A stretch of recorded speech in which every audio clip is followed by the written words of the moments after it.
সবাই কেমন আছো? সবাইকে গুড মর্নিং।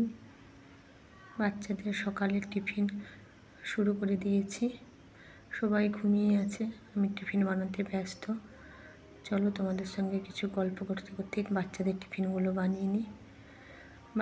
বাচ্চারা না, ওরা স্কুলে যাবে যখন মায়ের টিফিনটা ওদের ব্যাগে থাকে, ওদের আলাদা রকম আনন্দ।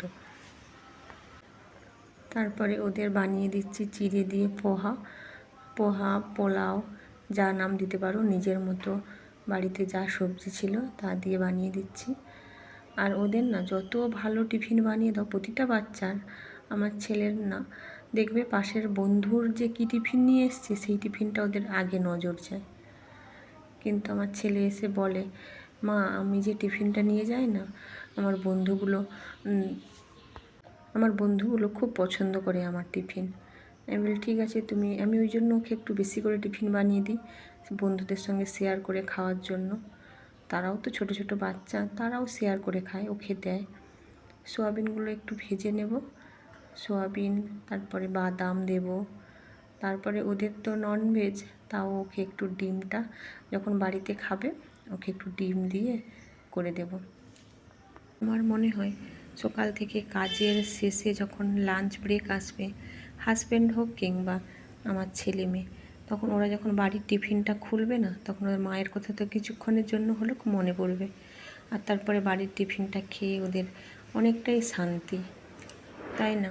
আমার হাজব্যান্ড আবার টিফিনটা খাওয়ার পরেই আমাকে ফোন করে জানিয়ে দেবে যে আজকে রান্নাটা খুব ভালো হয়েছে, সবাই খুব ভালো বলেছে, আর সবাইকে আমি শেয়ার করে খেয়েছি। যেই রেসিপিটা খুব ভালো হবে সেই রেসিপিটা দেখবে পরের দিন আবার হাজির। একই রেসিপি ভালো লাগে বানাতে, কিন্তু যেটা ভালো লাগবে সেটা বেশি বেশি করে নিয়ে এসে আবার বলবে বানিয়ে দাও। জানো আমাদের এদিকে খুব বৃষ্টি হয়েছে, যার জন্য আমাদের ছেলে বলছে ছেলেদের স্কুলেও অনেকটা জল জমে গেছে। ও তো আজকে স্কুল শ্যু পরে যায়নি, বলছে বেশিরভাগ ছেলেই মা স্কুল শ্যু ভিজে যাচ্ছে বলে, এবার তো বর্ষায় শুকনোও হবে না, ওই জন্য ও বাড়ির শ্যু পরে গেছে।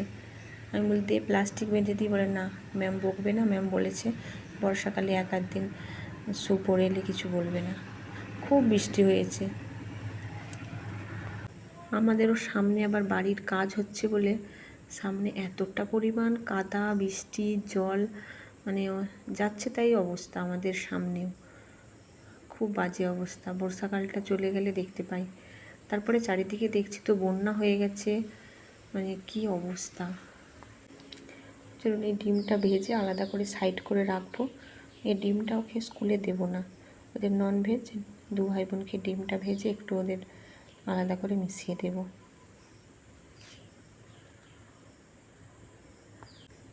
এদিকে ডিম ভাজাটা হোক, ওদিকে দেখি কতটা হলো। এবার সব কিছু ভাজাভুজি হয়ে গেছে, এবার পেঁয়াজটা একটু ভেজে নেব। পেঁয়াজ ভেজে পেঁয়াজের সঙ্গে একটু কাঁচা লঙ্কা ভেজে নিয়ে, কাঁচা লঙ্কা আর পেঁয়াজটা একটু ভালো করে ভাজা হয়ে গেলে ওর সঙ্গে একটু কারি পাতা, রাই একটু দিয়ে দেবো, বা কালো সরষেও তোমাদের থাকলে দিয়ে দিতে পারো।